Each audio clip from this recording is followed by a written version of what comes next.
Sana kung gaano kahaba ang buhay ko, ganun din sana kahaba ang buhay mo. Mahal ko.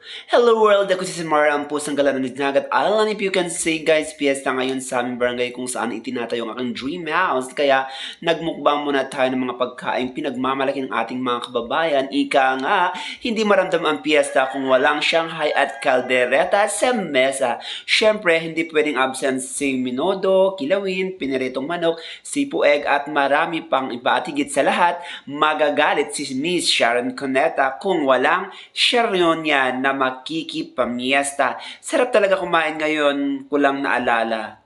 Kabuwanan ko na pala, anytime manganganak na ako. Oh my God, kaya mag-story time muna tayo. Nung unang panahon, hindi talaga mga engkanto ang unang nagmamayari ng mga brilyante sa Encantadia, gaya ng brilyante ng lupa, hangin, apoy at tubig. Sapagat ayon sa mga historian o kwentong bayan, pusa daw ang mga unang nagahari-harian sa mundong ating kagalawan at bumabalanse ng ating mundo gamit ang kanilang mga brilyante at pusa rin ang sinasamba ng mga sinaunang Egyptian.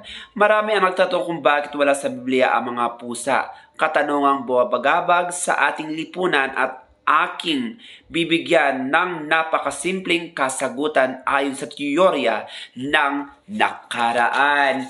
Naniniwala ba kayo sa kasabihan na in every ending, there's a new beginning? In short, nung nagtapos na sa mundo ang paghahari ng mga pusa, dito naman nagsisimula ang kasaysayan ni Adan na siyang unang naitala sa kasaysayan ng Biblia na siyang ating pinaniniwalaan sa kasalukuyan at nakaraan o sa darating pa. Kaya ito muling magbabalik na naman ang apat na pinakamakapangyarihang pusang may hawak na mga brilyante. At bago pa ako magsilang ng mga tagapagmana ng brilyante, tayo muna ay magsusumara sa pizza sa weteng at loto para manalo at may perang panggala tayo. Today is March 4, 2024, araw ng mga pintuan sa pangapangarap sa buhay. Hello everyone! Ako si Samara, ang pusang galaan ng Nagat Island. So our given number na 3, 4. And of course, sa ating legendary 2024. Sa ating number 3, magbibigay ako ng 11-10. Sa ating number 4, magbibigay ako ng 21-1. Sa ating naman 20, magbibigay ako ng 17-30. Sa ating 24, magbibigay ng 20-22. Sa ating naman first lucky numbers, of course, 11 plus 10 equals 21. 21 plus 1 equals 22.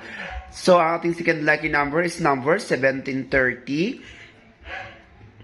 17 plus minus 30 equals 13, and 20 minus 22 is equals to 4. So our second lucky number is number 13, 4. Ang ating strongest number naman, 21 minus 22 is equals to 1, and 13 plus 4 equals to 17. So our strongest number today, March 4, araw ng mga pintuan ng mga pangarap sa buhay or mga pangarap nating lahat is 117.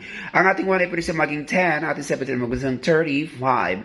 So our strongest number for today is number 17, 135, 110, 1735, 1710, or 1035. And that is for now.